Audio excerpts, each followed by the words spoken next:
Hi guys, magandang araw po sa inyo lahat. Ito po si DIY KKB Informative at meron lang po ako i-feature sa inyo yung hearing sa Senado tungkol to dun sa iodine. Yung iodine salt, kasi wala naman tayo nung araw no yung iodine salt di ba? So pinagtatalunan nila to. Nung ano lang to, nung nakaraang araw na kumbaga, ito kasi si Senator Cynthia Villar, siya yung committee ng agriculture. So, ang nangyayari kasi ngayon guys, yung mga gumagawa ng asin, parang nawalan sila ng hanap buhay. Samantalang unang panahon, talagang gumagawa sila ng asin. Alam niyo naman yung asin, madaling gawin 'yan. Kumbaga, hindi naman sa madaling gawin kundi maraming paghahanapan ng produksyon ng asin. Napapalibutan tayo ng dagat meaning to say, marami tayong pwedeng maging production ng asin. At ito ginagamit sa ating pang-araw-araw na gamit sa pagluluto ang asin. Ngayon, nung lumipas ang panahon, napag-aralan ngayon ng World Health Organization na ang asin, pag hindi siya inayodize, mapinsala ito sa ating katawan. Yun ang sabi nila. So, parang hindi ako medyo parang hindi ako kumbaga conforme doon. Kasi yung mga matatanda nga natin puro asin, di ba? Pag magluluto sila, asin ang ginagamit nila. Walang iodize nung araw, pero mahaba ang buhay nila. Tama ako o tama talaga ako? Mahaba ang buhay nila. Tapos ngayon, medyo lumabas tong iodine deficiency. Ngayon, tanongin na natin kay Google kung ano yung iodine. Sandali lang guys. What is iodine? According to NIH Office of Dietary Supplements, National Institutes of Health, iodine is a mineral found in some foods. The body needs iodine to make thyroid hormones. These hormones control the body's metabolism and many other important functions. Yun. Diba? Meron tong natatagpuan sa iodine na makakatulong sa ating katawan. Pagka nagkaroon tayo ng kakulangan sa iodine, magmamalfunction daw ang katawan natin. Medyo, scientific na yung mga pinaliliwanag na nito. Pero nung araw, wala namang ganyan, guys. Tapos, ngayon, talaga ini-insist nila na iodine or iodine yung gamitin ng mga tao sa pagluluto. So, medyo masyadong masalimuot. Masyadong maraming ang scientist natin ngayon tungkol sa kalusugan natin. Samantala nung araw, wala naman yung ganyan. Ang lola ko nga umabot ng 107 years old. Diba? O, samantala ngayon guys, umabot ka na ng 60, swerte mo na. Diba? Pero ngayon talagang, ewan ko, pinagtatalunan to sa Senado. So, tunghayan po natin kung ano yung pinagtatalunan nila. Ang may hawak po ng Committee on Agriculture ay si butihing Senadora Cynthia Villar. Matagal ng senador to pero napakatalino nito. Maraming alam to sa pagninegosyo. Kaya nga sila yumaman nung naalala nyo si Senator Villar. Pero si Senator Villar na asawa niya, tumigil na sa politika kasi magulo nga. Ngayon, di rin makatiis tong kanyang butihing may bahay na si Senadora Cynthia Villar na pabayaan yung ating mga nagninegosyo. Particular na dun sa maliliit na negosyante. Napakalaking tulong ni Senadora Villar, Cynthia Villar. Tutunghayan natin kasi ang nagtatanong dito si ating butihing Senadora, sino ba to? Ang apelyido niya si Hontiveros. Si Senadora Hontiveros. So, ibinoto ko rin to At tingnan natin kung ano yung kanyang mga tinatanong para nga naman sa kabutihan ng maraming katanungan na dapat importante at makakatulong sa ating mga mamayang Pilipino. Tunghayan natin guys.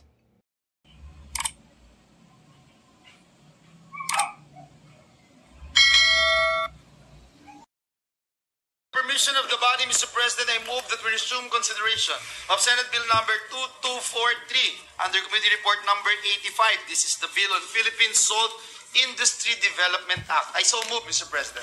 Is there objection? Hearing none, consideration of said measure is now in order. Thank you, Mr. President. Mr. President, the parliamentary status of the measure is that we are still in the period of interpellations and debate. So with that, I move to resume the period of interpellation and recognize the sponsor of the measure, the chairperson of the Senate Committee on Agriculture, Senator Cynthia Villar, and to interpellate our Deputy Minority Leader, Senator Risa Ontiveros. If there is no objection, the sponsor, Senator Cynthia Villar, is recognized and to interpret our Deputy Minority Leader, Senator Ontiveros. Salamat, Mr. President. Good sponsor, may I ask a few questions on just one topic about the bill? Thank you, Mr. President. Thank you, good sponsor. We're interested in this Salt Industry Act and its implications for iodine deficiency disorders here in the Philippines. So, by way of a brief background to my few questions, the Salt Industry Bill aims to develop and revitalize the Philippine salt industry by providing support and incentives to local salt producers, processors, traders, and distributors. The bill also seeks to promote the production and consumption of natural sea salt. Now, one of the provisions of the bill is to exempt natural sea salt from mandatory iodization as required by Republic Act No. 8172 or the ASIN Law. The bill also exempts salt used for industrial, agricultural, and animal feed purposes from iodization. However, this provision may pose risks to the progress made in addressing IDD or iodine deficiency disease in the country. IDD is a serious public health problem that affects millions of Filipinos, especially pregnant women, infants, and children. IDD can cause goiter, cretinism, mental retardation, impaired growth and development, and increased susceptibility to infections. According to the Food and Nutrition Research Institute, iodine deficiency is still prevalent among lactating women, 15.5% of them, and pregnant women, 11.9% of them, based on the 2018 to 2019 Expanded National Nutrition Survey. Universal salt iodization has been a major driver for the reduction of IDD. It is also seen internationally as being a very cost-effective way of avoiding the financial burden of disease for those with IDD. Conservative estimates place the cost-benefit ratio at 1 peso of iodization cost, leading to 30 pesos savings in terms of avoiding health costs. So, one would logically suspect that the relaxation of universal iodization could lead to a costly retrogression of past gains in IDD reduction. So, good sponsor. At pahabol guys, tapusin nyo tong video to dahil kapupulutan po ito ng aral para sa atin. So, kung hindi pa po kayo nakapag-subscribe, just hit the like, subscribe, and hit the notification bell para updated kayo sa mga susunod ko pang mga videos. Napaka-informative po ng aking YouTube channel, DIY KKB Informative. So maraming salamat po sa mga viewers ko at maraming salamat din po sa mga subscriber ko na patuloy na sumusubaybay sa aking mga videos. So, eto na po sila. Salt iodization may have had an effect on the decline of the salt industry in the country. Posible po kayang may iba pang mga dahilan na pwedeng paliwanag yung decline ng salt industry sa nakaraang mga taon. Good sponsor. I would like to say that there are other causes like in Las Piñas, it's urbanization. That is not anymore practical to convert our salty water into salt. Yeah. But in the long run, it's not the major cause. The major cause is that bill, which is supposed to not require all salt to be iodized, they did not specify in the bill. So that bill thought that the farmers thought that everybody has to iodize. And because of that, the farmers didn't know how to iodize, and there were no provision in the bill to help them learn how to iodize. So they just stopped producing salt. When in fact, 40% lang of the salt will be for food and should be iodized, and 60% will be used for 50% for coconut and 10% for industrial use. And they did not anymore produce salt because they didn't know how to iodize. And what happened? They import non-iodized salt also, the importer. When our people when our farmers stopped producing salt, they imported non-iodized salt and they did the iodization in the Philippines. So, pwede ring nag-produce ang farmer natin ng non-iodized, and then yung gagamit sa food, i-iodize nila, but because there are facilities in the Philippines to iodize salt.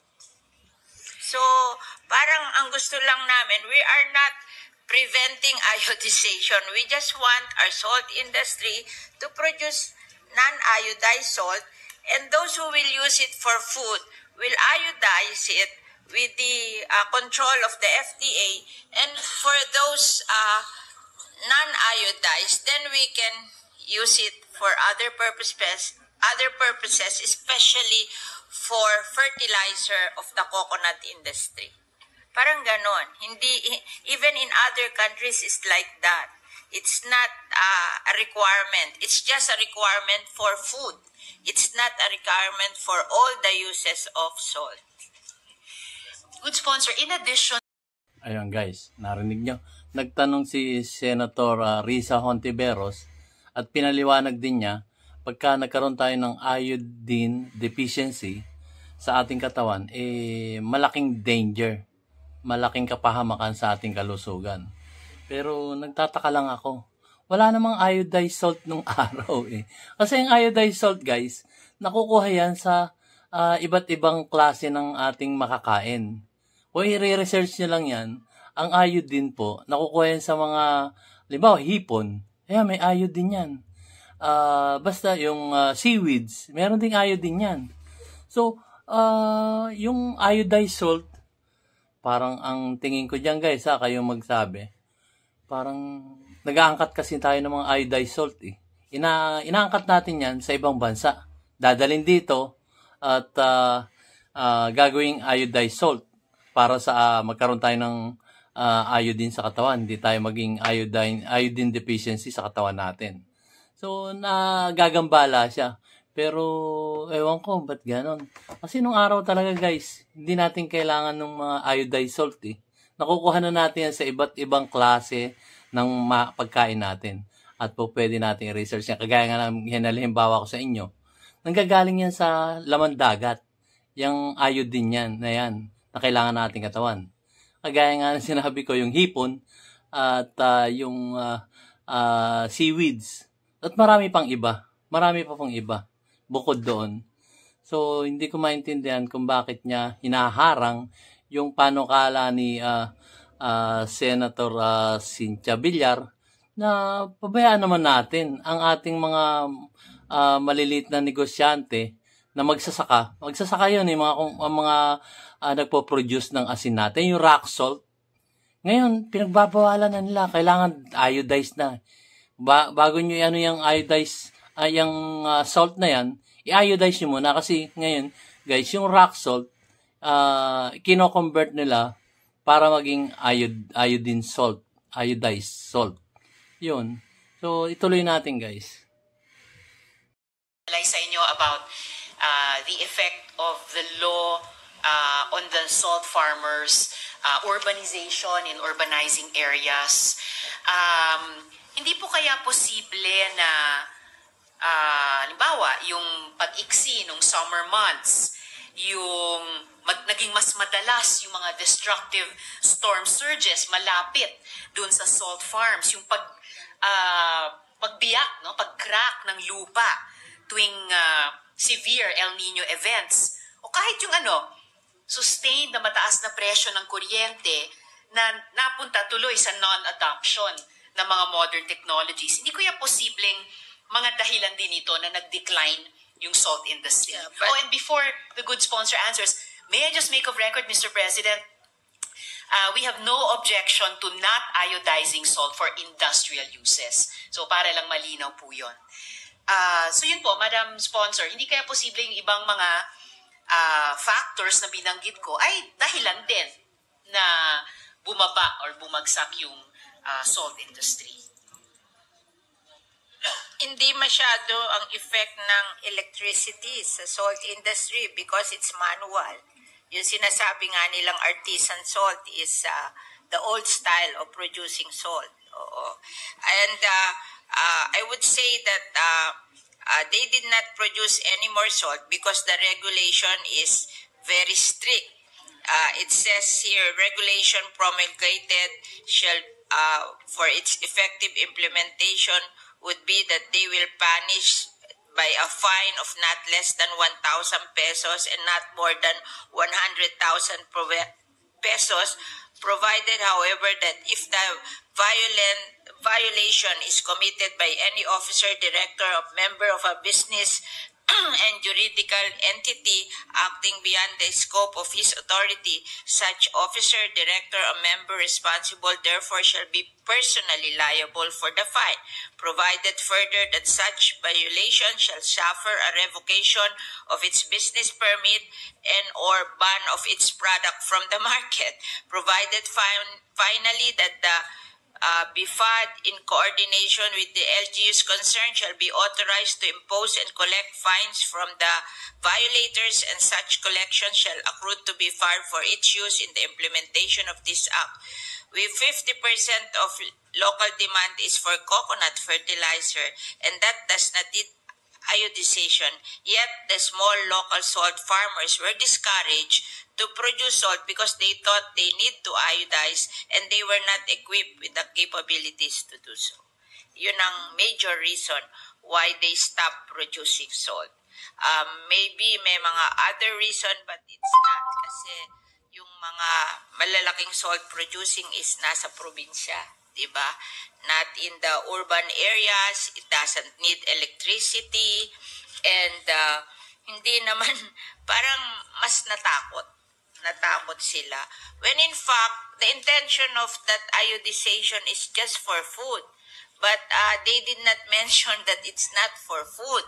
They mentioned that everything should be iodized. So there is also a misrepresentation here nung ginawa yun. Kasi meron ding mga interest that would want the small farmers to stop producing salt so that they will be able to monopolize the salt industry. In fact, that has been proven. And we just don't want to mention names because that is a thing of the past. With this bill, we can correct all of those and maybe help our small farmers to be able to produce salt again better, and maibalik natin yung dati na 93% is locally produced, 7% imported, na ngayon ay nagbaliktad, 93% ang imported, 7% ang locally produced. Yun lang ang intention natin. Pero we are not stopping iodization. And if you look at other countries, ganun din sila. They iodize for food, but not for all the salt industry. Salamat, good sponsor. Ayun guys, maputol ko lang ng konti yun. Ipinaniliwanag ni Senadora Cynthia Villar na kumbaga hindi naman niya hinahadlangan yung iodized salt. Kaya lamang yung agriculture kasi kasakop na niyan yung mga gumagawa ng asin. Yung ating maliliit na manggagawa na nagpo-produce ng asin. Parang tumigil na nga. Kasi nga, merong regulasyon sa batas natin na ginawa pa nung mga nakaraang administrasyon, yung mga unang-unang mga administrasyon pa, na kailangan gamitin ng Pilipino yung iodized salt. Ayun na nga, ano nangyari? nawalan ng trabaho yung ating mga magsasaka. Yung ating mga magsasakang nagpo-produce o gumagawa ng asin, yung rock salt. So, kawawa naman. Kung yun ang hanap buhay nila, halimbawa sa parting Visayas area, doon maraming gawaan ng asin na minamanufacture nila sa kanilang dalampasigan. Kung makikita niyan, tabindagat lang yung pagpaproduce niya kasi pinapoflow nila yung tubig dagat papunta doon sa dalampasigan, doon sa medyo malayo-layo sa dagat, at doon nagpo-produce sila ng asin, pinatutuyo nila, tapos magiging asin na yan, magiging rock salt na yan, guys. So, yun ang gamit namin nung araw. Ewan ko dahil sa mga millennials kasi, siguro, alam din ng mga millennials yung mga asin na rock salt. Sa panahon ngayon, ginagamit pa rin natin eh. So, yun ang pinagtatalunan nila, na pinagdidebatihan nila, na sana naman, huwag niyong apektuhan yung ating mga magsasaka na gumagawa ng asin. Yun lang naman ang kay Senadora Cynthia Villar, para naman makatulong sa magsasaka natin gumagawa ng asin. Yan magsasaka rin ang tawag natin sa kanila, nagpo-produce ng asin. So, tsaka isa pa guys, bago tayo magpatuloy. Tayo ngayon nag-i-import na ng iodized salt. Nag-i-import na tayo. Nag-i-import na tayo ng iodized salt. Pero ang masaklap niyan guys, sa katotohanan, yung asin na ini-import natin, yung gagaling sa ibang bansa, halimbawa na lang sa Australia. Sa Australia tayo kumukuha, umaangkat ng asin. Bakit tayo mag-aangkat ng asin? Meron naman tayo dito. Napapalibutan nga tayo ng dagat eh.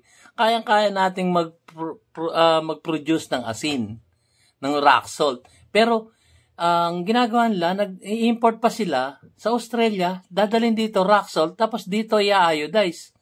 Bakit hindi na lang gawin na dito magproduksyon ng rock salt at i-convert natin sa iodize? Ganun po ang nangyayari guys.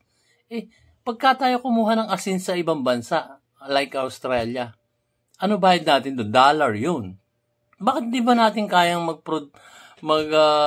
gumawa ng produksyon ng asin dito sa Pilipinas? Pulo-pulo tayong isla na napapalibutan tayo ng dagat. At sa Australia naman, nakakagawa sila ng asin, sa dagat din ang gagaling yun, rock salt. Pero hindi pa iodize yun, guys. Hindi pa. Dadalhin dito, tapos merong machine para i-iodize yung rock salt at maging iodized salt. Ayun lang ang masaklap, guys. Bakit hindi pinag-isipan ng mga unang administrasyon yung mga bagay na ngayon, pagdidibatihan ngayon, piniit pa nila yung mga maliit nating magsasaka na nagpo-produce ng asin dito sa ating bansa. Diba? Come to think of it, guys. Nag-aangkat tayo ng asin. Samantalang kayang-kaya naman nating mag-produce ng asin dito sa Pilipinas.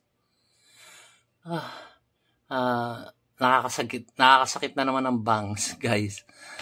Medyo, ako, nagkaedad na ako tapos ganyan pa rin. Ngayon lang kasi ako nakakapanood ng mga ganitong bagay na, ewan ko ba, pinagpapawisan tuloy ako. Wala naman akong aircon. So, ituloy natin, guys.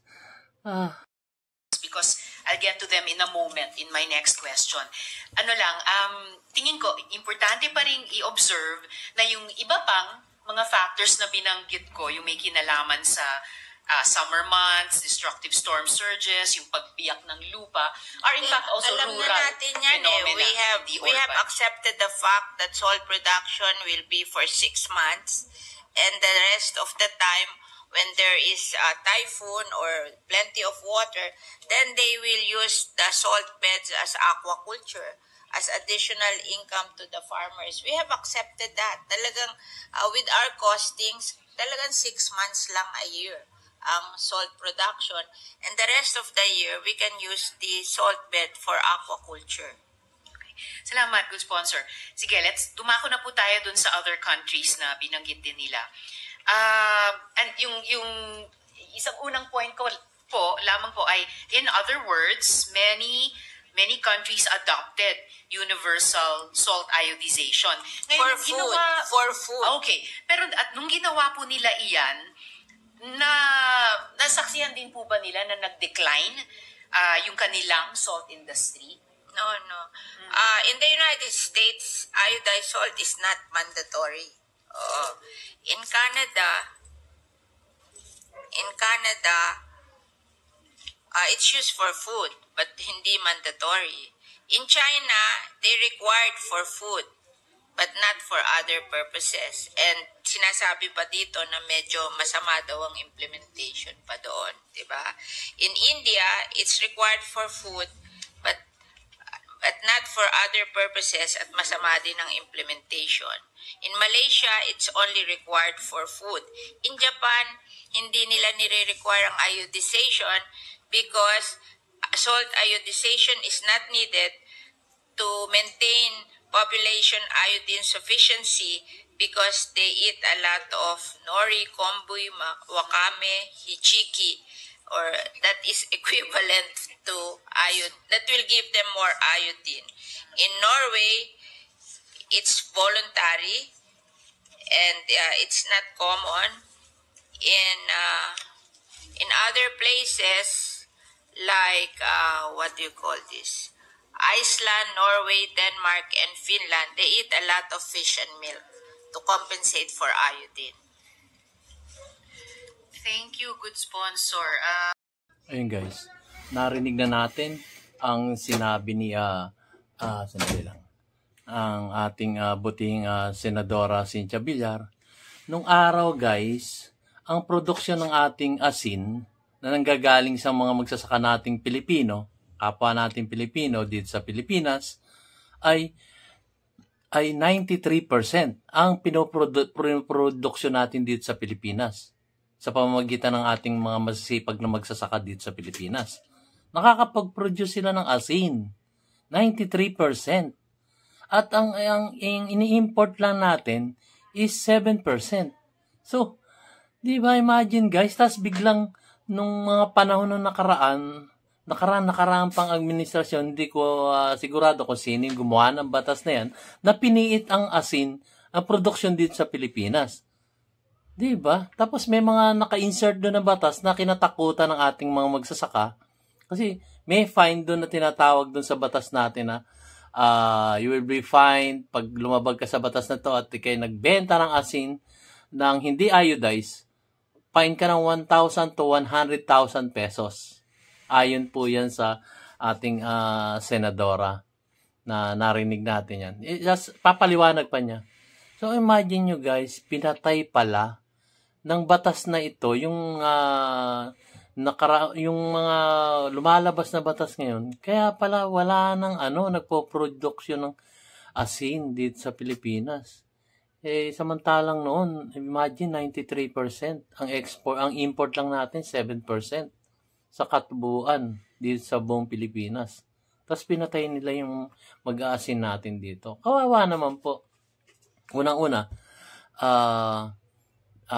pinalaki lang ng mga ito yung gastos natin sa pag-i-import.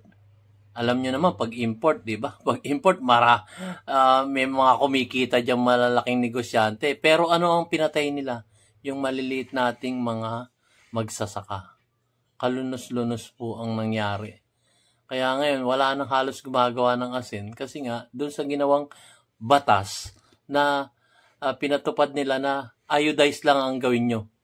Paano makakagawa ng iodized salt ang ating mga malilit na magsasaka kung hindi naman nila alam at wala nag-aayuda sa kanila kung paano gumawa ng iodized salt? Ang alam lang nila is yung rock salt.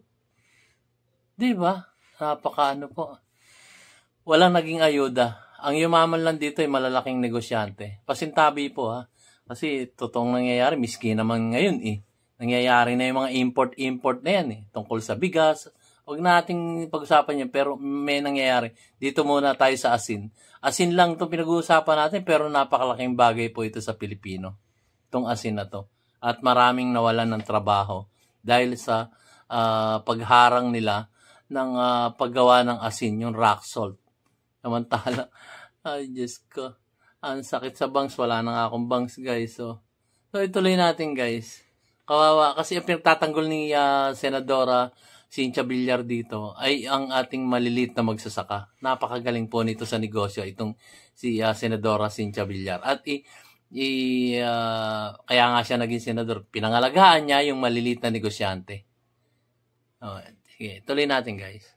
Comparison din tayo sa karanasan ng ibang mga bansa. So just to add to the record tungkol po dito, tungkol sa salt iodization nga worldwide, between 1942, during World War II pa po, and 2020, very recently, 123 countries have legislation on salt iodization. As of 2021, couple of years ago, 124 countries have mandatory salt iodization, and at least 21 other countries allow voluntary salt iodization. May pananaw po na mandatory legislation is the most reliable approach. Dito lang po sa Asia, 35 countries have legislation. And last, yung isang health observation, majority of countries with voluntary fortification are iodine sufficient at the national level. So just for the record, Mr. President, para i-enrich yung discussion namin ng good When sponsor you talk dito. of requirement for iodization, it's voluntary. It's not a requirement. It's only for food.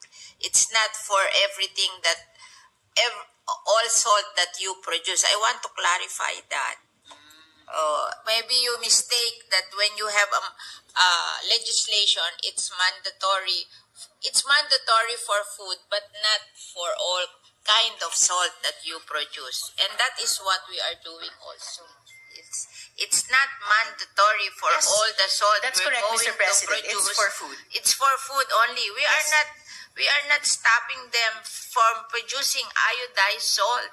We have the facility to do that. It's just that we want it not to be mandatory that all salt produced will be iodized. Kasi natatakot ang farmer doon. No? They do not know how to iodize.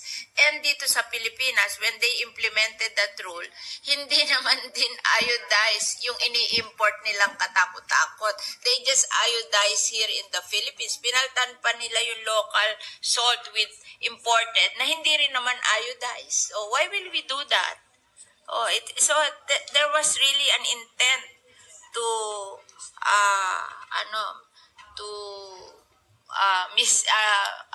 divert the attention of the farmers. I thought that they will be punished if they don't iodize. When in fact, they can buy the salt non-iodized and iodize them themselves for food. Ganun din ang ginawa nila sa importation eh.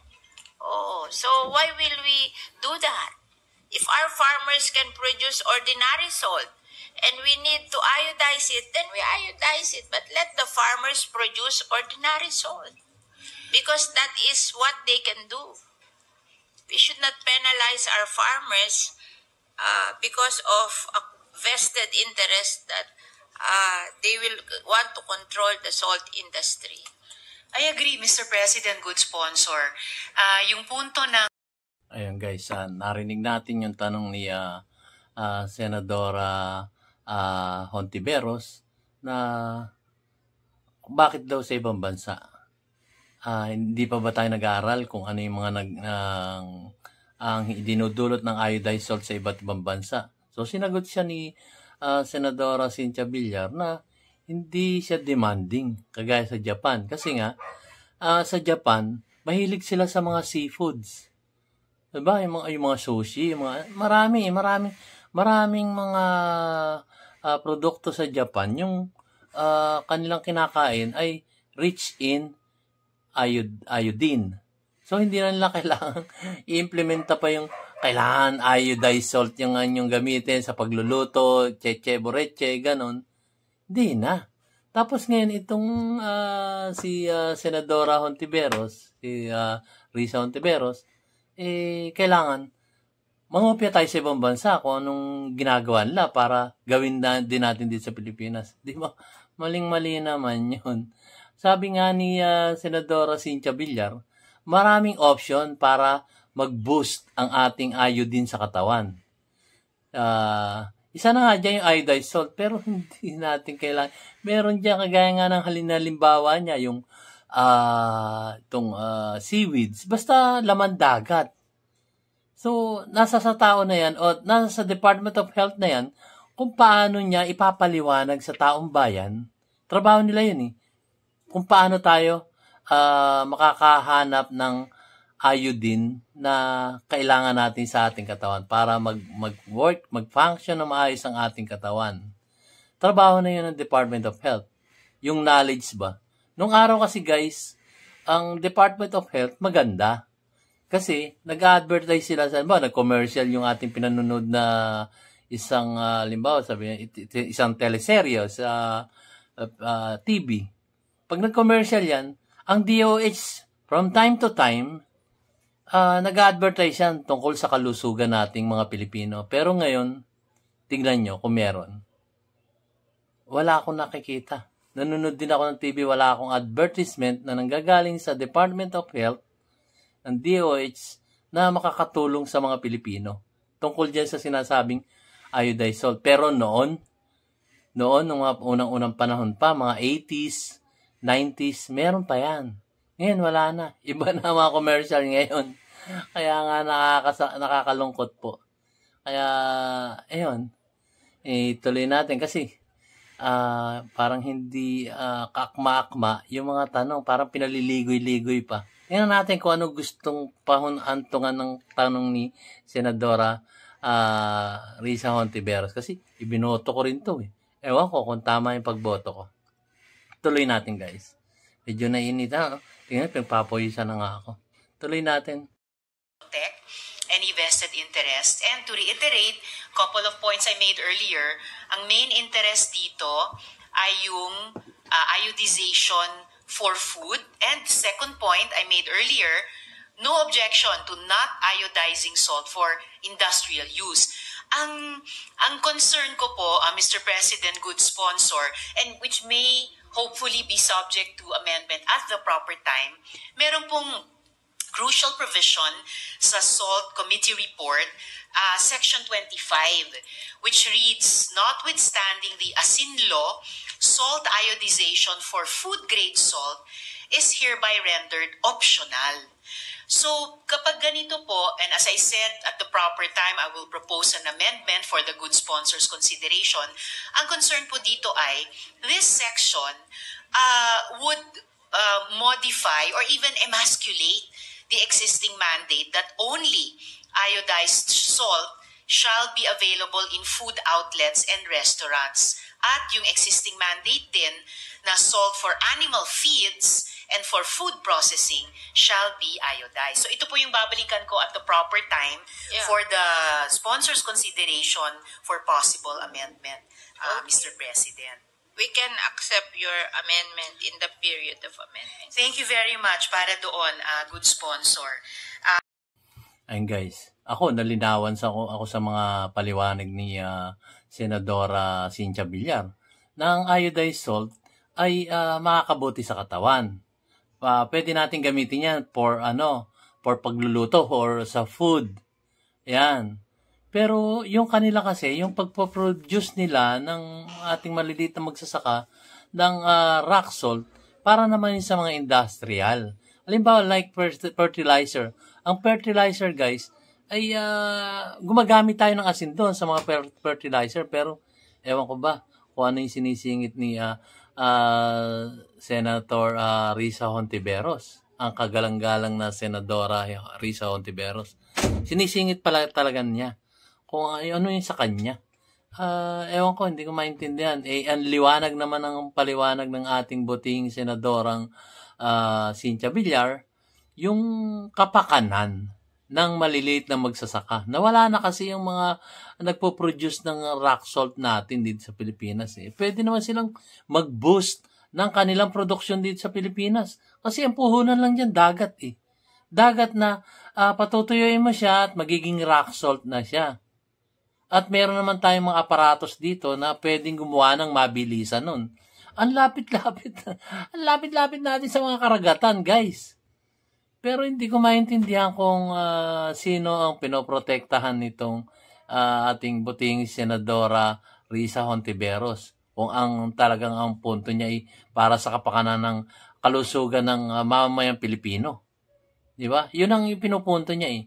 Yung kalusugan ng mamamayang Pilipino. Pero, which is hindi naman yun ang inaano nitong ating buting Senadora Cynthia Villar. Kundi yung ating magsasaka, maliit na magsasaka, na nawala na ng trabaho. Dahil nga, totally, pinagbawalan silang gumamit ng rock salt, yung for food. Hindi naman yung inaano ni Senadora Cynthia Villar, kundi para sa produksyon ng sa mga industrial, kagaya nga nung fertilizer. So, doon sa fertilizer, pag nag-produce ang mga ating maliliit na magsasaka ng rock salt, kikita pa sila. Pero hindi sa food. Kasi nga, ginawa nilang batas yung yung kailangan nang gagamitin lang, iodized salt. Di ba? Pero pwede namang ibenta ng ating mga maliliit na magsasaka yung rock salt nila doon sa malalaking kumpanya na nagpo-produce ng iodized salt. Kasi nga, narinig nyo naman, nag-i-import tayo coming from Australia, babagsak dito sa Pilipinas, rock salt, tapos yung malalaking negosyante na kino-convert nila to from rock salt going to iodized salt. Ano problema doon, di ba? Di ba, ewan ko. Tingnan natin kung ano pa ipipilit ni Senadora Risa Hontiveros. Good sponsor dun sa worry ko lang na kasi a wrong diagnosis might lead to an incomplete or even a wrong cure. So salamat po sa pagiging bukas nila sa possible amendment at the proper time. Yung susunod kong tanong, good sponsor, Madam President, baka medyo natin natalakay, unless the good sponsor would like to add, do we know kung meron pong ibang mga bansa na nag-relax din ng salt iodization mandates? At nakapagtanong po ba yung komite dun sa epekto niyang relaxation ng salt iodization? Epekto nun specifically sa IDD reduction sa mga bansang iyon. I don't think so because their legislation is not mandated for all salt production. Iodization was required for food, not for all salt production. So, hindi mangyayari na babagsak yung salt production nila. Like for example, we are importing from Australia. Ibinibigay nila sa atin non-iodized salt. So, they are the biggest supplier of salt to the Philippines, and yet ang ini-export sa atin ay non-iodized salt. So ina-allow din silang mag-produce ng non-iodized salt. So wala akong nakita na they were required to produce all their salt to be iodized. Sinasabi lang na they should produce food salt. They are requiring salt for food to be iodized, not the whole production of salt. So, wala tayong makikita na bumabagsak kasi tayo lang ang nagkamali na ni-require natin lahat ang salt natin to be iodized. Particular interest ko dun sa ibang mga bansa ay yung mga nagkaroon initially ng salt iodization mandate pero ni-relax yun. And for those countries na nag-relax ng ganong salt iodization mandates, may epekto ba sa IDD reduction sa kanilang mga bansa? Yung reduction ng iodine deficiency disease. Paulit-ulit lang ang tanong mo. Lahat ng bansa, walang yung... Ayan. Ulit-ulit kasi tanong mo. It did not happen in other countries. Kasi ito namang atin talaga, the intention was to require iodization in salt to be used for food. Kaya lang na misinterpret kasi hindi nila nilinaw. And then natakot yung mga farmers, so they thought that they all have to iodize. In fact, that is the impression before, that everybody has to iodize their salt production. Pero hindi naman yun ang intent of the law. Kaya lang hindi nilinaw sa law. It was misinterpreted. I think all countries ganon. They don't require full iodization. They just want to require iodization for their food salt, for the salt used for food. Tapos sa atin na misinterpret and we followed it for how many? 25 years? Oo. So it's time to change it and to be clear about it. We're just making clear that you can produce salt as is, and then if you going to use it for food, then iodize it. Matalino talaga to si Senator Villar. Mr. President, Cynthia I Villar. share the sponsor's concern na maging klaro tayo at hindi tayo maging subject sa Ito, matulungin to sa may maliliit na negosyante. sa batas na Ito ito. namang Kaya isa, tingin ko si po, Risa, useful pa rin parang, mapag-aralan alam kung mo, anong naging health parang experiences ng mga boto bansa siya doon sa na malalaking nag-relax negosyante. Yung ng mandatory import, iodization nila ayan, for food. pakinggan nyo. Dahil yun din nga Talagang po yung inuulit-ulit lang niraise niya. kong concern kanina sa Section 25 na pinasasalamatan ko yung good sponsor na open sila sa amendment. Kasi at the nag-relax proper time. ng bansa ng food, ng salt iodization, they can get their iodine from other sources like US, Japan, Canada, yung mga iba pang sinabing countries. So, wala silang bad experience because they can get their iodine from other sources. Yun, tama. Tama, Of course, tama, The Senator. other sources Yes, Madam is, Sponsor. what else? Masyado lang gusto nilang umangkat ng seaweed, asin sa ibang bansa para kumita yung mga Bureau of bacalao, Angkat. dairy, eggs, lima beans or patani, tuna, shrimp, and prunes. Yes. These are the other sources of iodine. Na makikita naman natin, meron naman din tayo nito. Diba? Kaya nga. So, yung mga other countries na nag-relax, hindi naman sila nagka-problema sa iodization kasi may other sources sila. At saka yung kind of, yung kind of diet nila, nakaka-fulfill nung iodine content na kailangan nila. Tayo kasi, maybe our diet is different. That's why we need to use iodized salt. But other countries, they do not need that. They have other food which they can take in that will provide them iodine.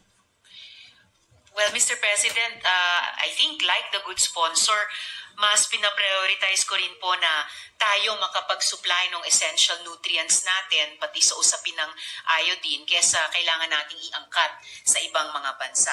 And again, that's why I look forward with hope dun sa openness ng good sponsor sa possible amendments sa Section 25 nitong bill, Mr. President. Tsaka siguro, kaya tayo, what we should improve in is our information drive to inform the people of how they can get their daily iodine requirement from other food sources, not only from iodized salt. It says here during the 90s and early 2000, we introduced the Go, Glow, and Grow foods to school children. Yes. We also introduced the food pyramid and the Pinggang Pinoy, or an illustration that shows how the portion of our food should be.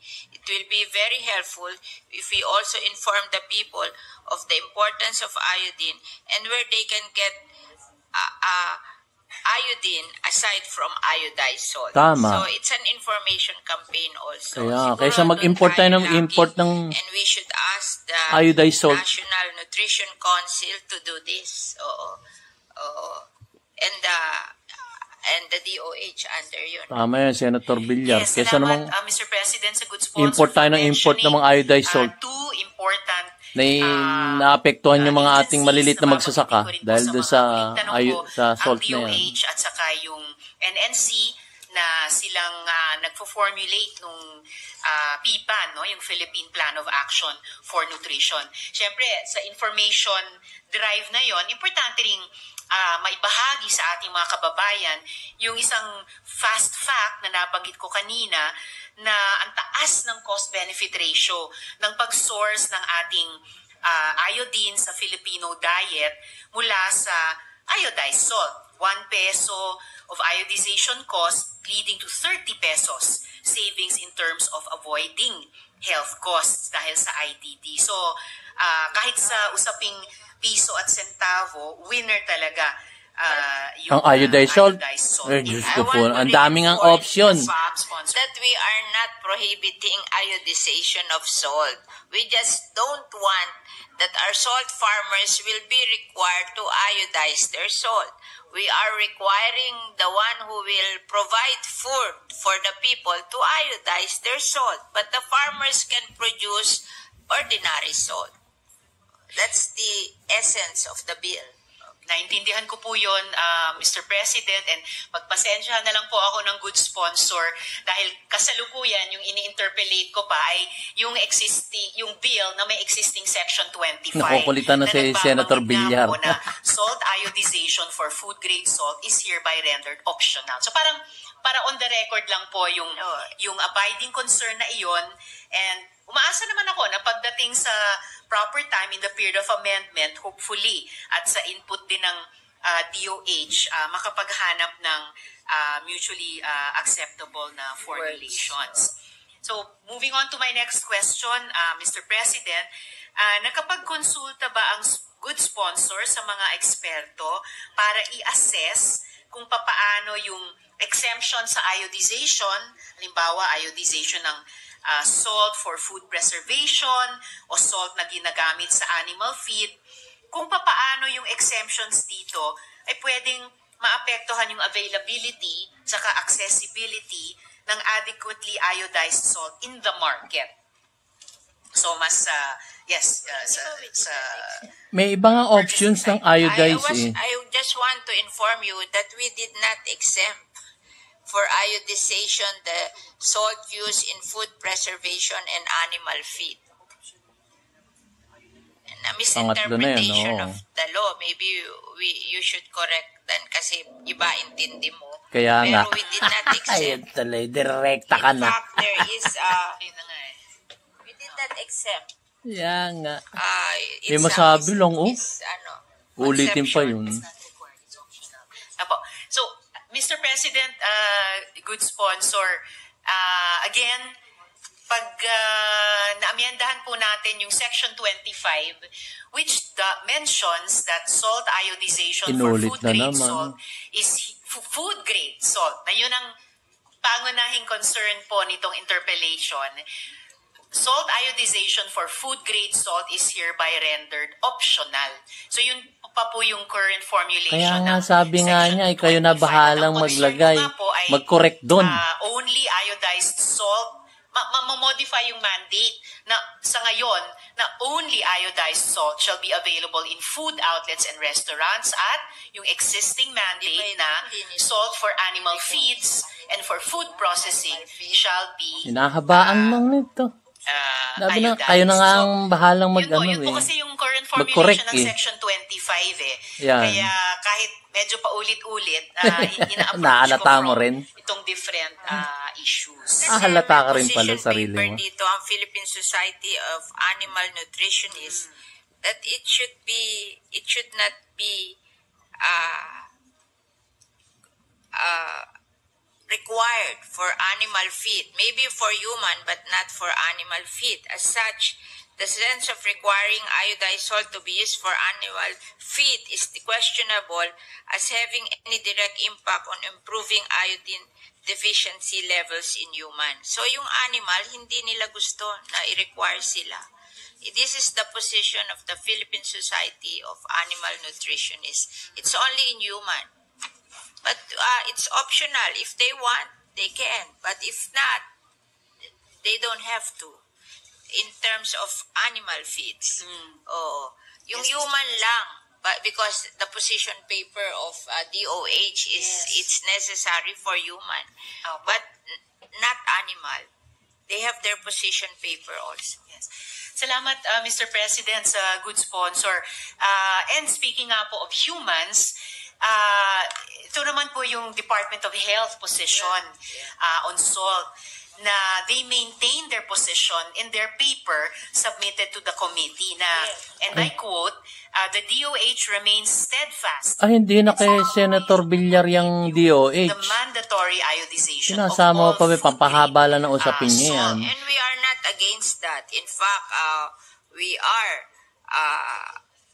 supporting the iodization of salt for human.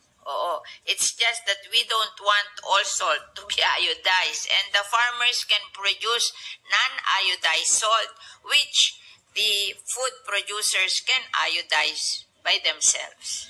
Then, Mr. President, yung sinasabi po ng good sponsor ay kailangang i-reflect consistently at the proper time nga po sa period of amendments sa Section 25. Dahil ang sinasabi po sa Section 25, salt iodization for food-grade Inulit salt na naman, no? is hereby rendered optional.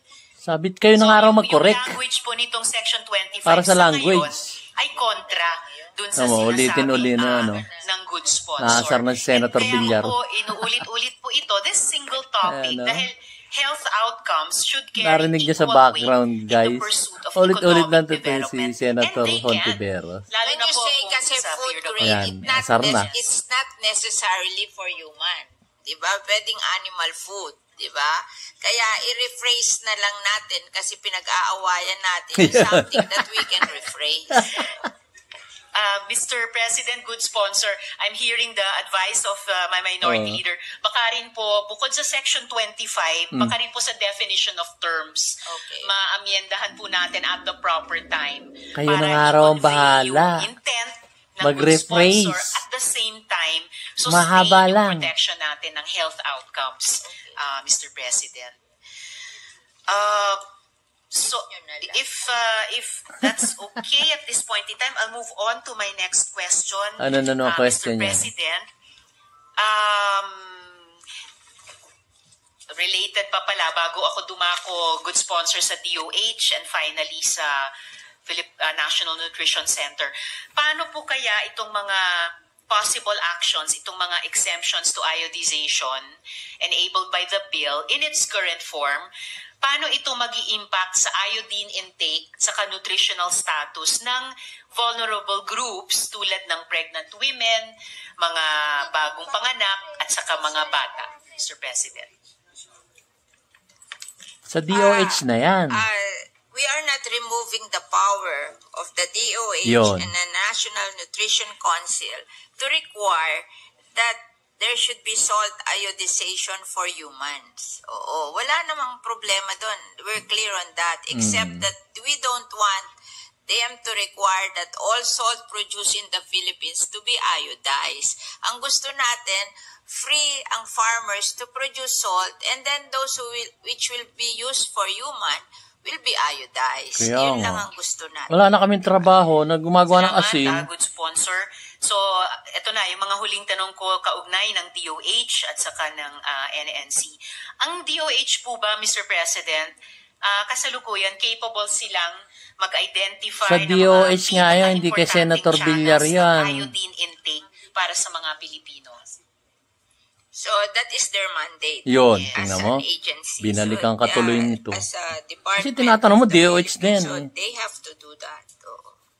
Yes, Madam. Agriculture Sponsor. kay Senator Sa Villar. kasalukuyan po ba may mga personnel sa DOH Ayan na naman. Of course. marunong sila, alam nila paano i-weed out o paano mag-grant ng exemption sa present Hindi mo uses alam of yun, iodized Senador salt, ka. halimbawa sa preserved food, sa manufactured food, present uses ng iodized salt na of marginal importance lang sa pagtugon sa iodine deficiency dito sa Pilipinas.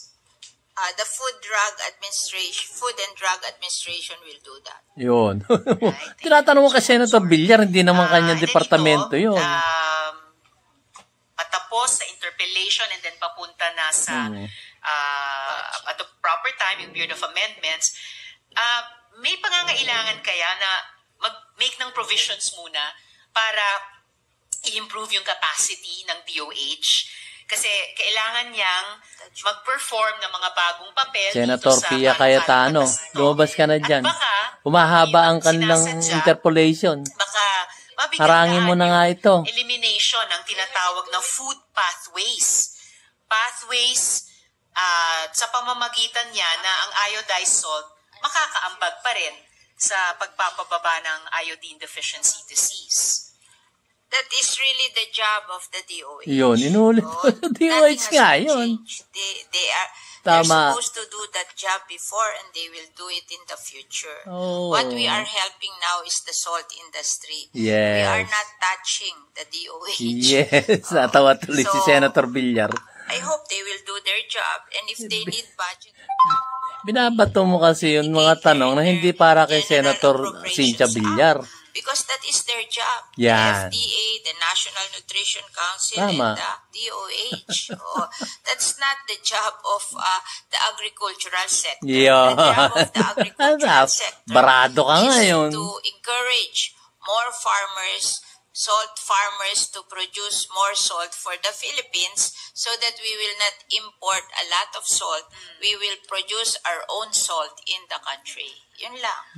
Very simple. It's simple. At posible pa, Madam Sponsor, na magbigay ng, kunyari, leeway. Ano na naman yan? Bawat 2 taon, halimbawa, Ah. para ma-develop ng DOH yung organizational capacity niya. They under have this that bill. organization already. We don't have to develop that. They have been doing that for a long Lecturean time. mo nga. Lecturean mo, Senator Villar. Wala namang binabago doon sa trabaho nila. Kasi Senator din niya, hindi niya Mr. alam. President, Yes, Mr. President. with the conformity Yes, of Senator Cayetano yes, is with the recognized. conformity Ayan of na. the sponsor Ayan na, and the sumingit na si interpolating Senator deputy Pia Cayetano. minority. And in the interest of time, really, so I don't Ayan, have ayan. to have my own interpellation. Would it be all right if I just interject my Senator Pia thoughts Cayetano on the yan. very same matter? Okay. So we don't have to have Yes, separate, no? Thank you so much. Is that okay? Cayetano yan. Minority? Yes, Mr. Yes, President. okay. Good. Kasi lumabas talaga ako dahil pinapakinggan ko ang inyong interpellation. Ang aking concern lang naman po is on the health aspect. No? As you know, I handle the budget of health and I've chaired the Committee on Health for almost 10 years. Yes. And I'm listening very intently. So, ang tanong ko is, tama ba yung intindi ko sa sagot ng ating sponsor na yung trabaho ng DOH na mag-provide ng health initiatives, interventions, hindi naman pinapakialaman, nandun pa rin, ano? But at the same time, Section 25, and I think this was pointed out by the Deputy Minority Leader, states that notwithstanding the provisions of RA 8172 or the ASIN law, salt ionization for food-grade salt is hereby rendered optional. And Her Honor confirmed that that is what is stated. So, technically, this bill nga po that is for the development of the salt industry now makes an impact on the health outcomes. I think that's what the Deputy Minority Leader was pointing out. And that is something I, as chairman of your Committee on Sustainable Development that tries to intertwine all the different concerns that we have, health, economic growth, and decent work, has to tie in together. Kasi it appears that it now will affect that program. So that's my question po. Hindi, kasi daw yung mga nagagaling sa salt farm, palagi automatic sinasabi nila na food grade. Yun ang ginagawa, kailangan natin distinguish na yung nanggagaling sa salt farm, hindi lahat food grade. Oo, kaya yun ang meaning ng word na optional. It's yung salt na for food is different from the salt for fertilization and industrial use. Yun lang ang gusto natin na i-distinguish. Kasi pag lahat na, yun daw salt farm sa Pangasinan, pag lumabas, sasabihin nila, food grade. Hindi naman lahat ng salt ibebenta for food. 60% of the salt will be sold as ordinary salt for fertilizer and for industrial use. Yun lang. Kaya lang, ang intindi nyo, parang sinasabi nyo na yung food is optional. Yung iodization for food is optional. That is not the meaning of the word. Ang ibig sabihin nun, yung mga salt production, hindi lahat for food. Okay. We just iodize the one for food and the rest is exempted from iodization. That is the meaning of the word. So if you want to change the word to a better one na mag-a-agree kayo, edi mag-compose kayo ng word na mag-a-agree kayo. But rephrase nyo na lang. We are not preventing iodization of salt for food. We are just not saying that all salt production should be for food because in reality, 40% lang ang for food, 60% is not for food. Tama. So I think kawawa naman kami gumagawa ng asin. We have agreed to change the wording. So you suggest what kind of wording you want so that we don't misinterpret Yes. Yes. Well, actually, it's not the wording that I want. It's the wording that I hope will be clear to all. So I think the wording, from what Her Honor explained, which is clearer to me now, ang gusto natin sabihin is salt production is not all For food. for food. Oo. Therefore, only food Oh, grade salt needs to be iodized. Is Yes. that correct? Tama. Yun naman. So, let's just write that to as change a... the sentence if you want to. Yeah, we will make that amendment. Thank you so much. Para I think we're all on the same page naman. So we will work Galing with talaga ni everyone to Senator propose language. Thank you. Pia Cayetano. Thank you to the gentle lady from Taguigan. Pwedeng you Vice very President nga yan eh. Senator Pia. Thank you. If I may just go to my last question for this interpellation, Mr. President, good sponsor. Ano na naman? Ano? Tungkol na lang sa NNC. Kailangan din kaya kanina nabanggit na rin ng good sponsor yung ating GAA, kailangan din kayang mag-earmark ng dagdag na funding para suportahan yung Philippine Plan of Action for Nutrition o yung PPAN. Na yun po kasi yung main program para tugunan yung iodine deficiency sa iba't ibang population groups. Halimbawa, wala na pong tariff sa asin, di ba? Pagkatapos nating aprubahan yung RCEP.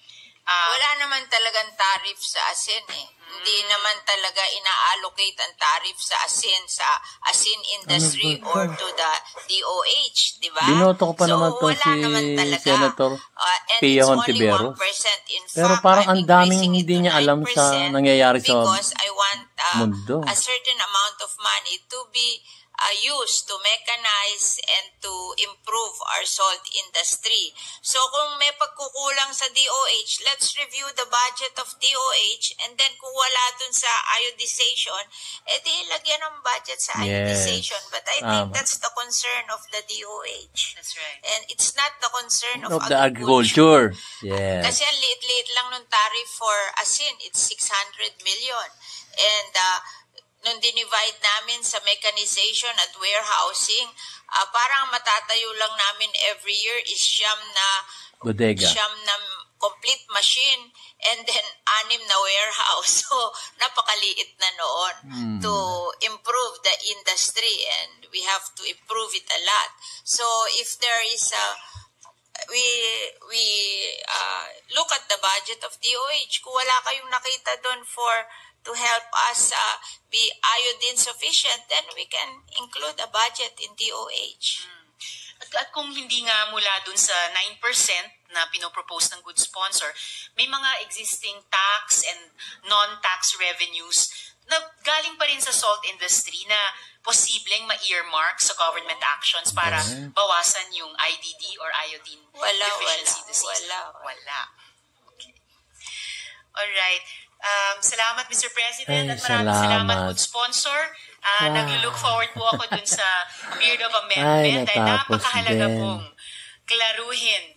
Dahil a world away po yung optional sa mandatory pa rin for rephrase nyo na lang. Salt iodization. Yeah, we'll consult your office on Yeah, how we can word it better. nagkaintindihan And then din. thank you very much, Deputy Minority Floor Leader, and thank you, Mr. President. Thank you. Ay, Session salamat. suspended for 1 minute.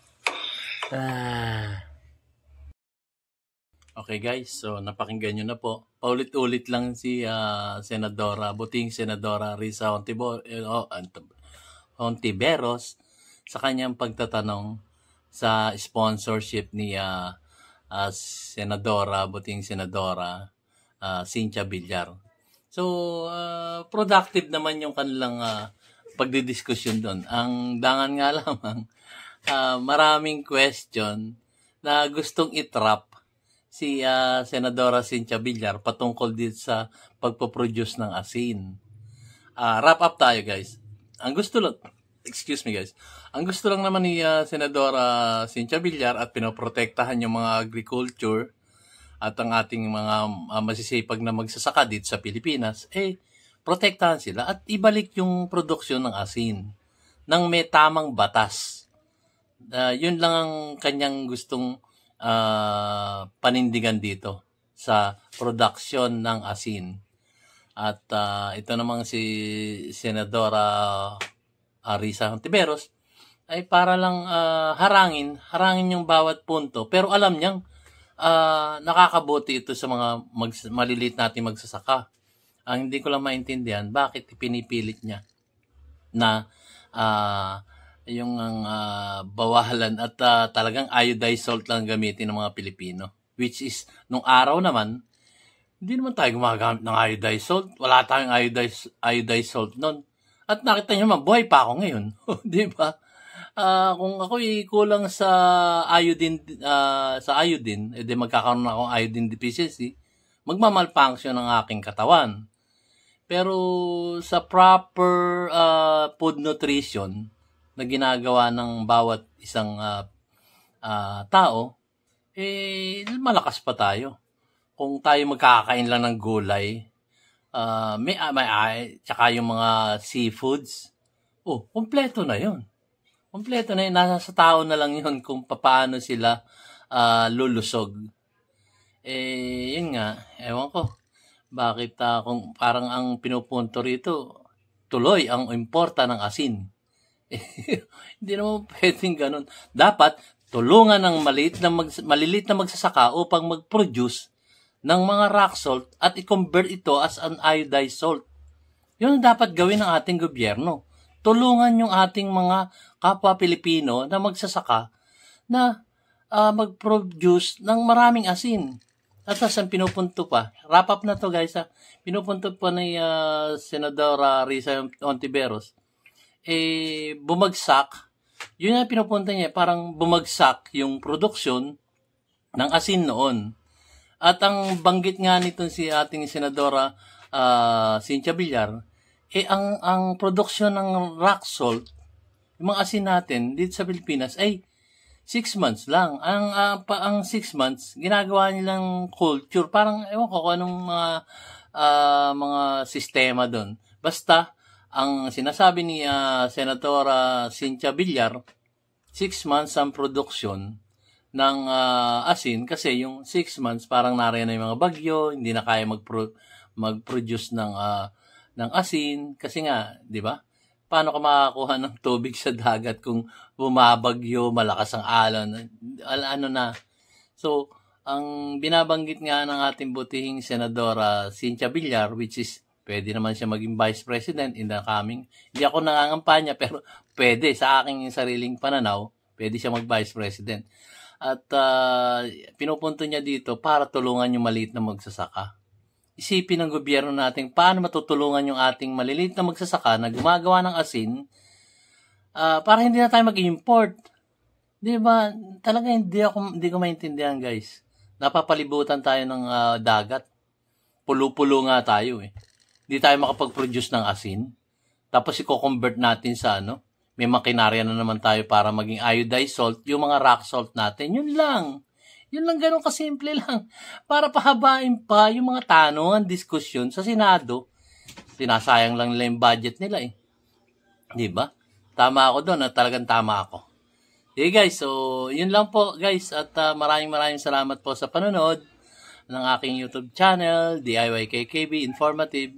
At maraming salamat po ulit sa aking mga viewers, sa aking mga subscriber. At kung hindi pa kayo naka-subscribe, subscribe na kayo guys. Palaguin natin tong ating YouTube channel, DIYKKB Informative. So maraming salamat po sa susunod na ating vlog.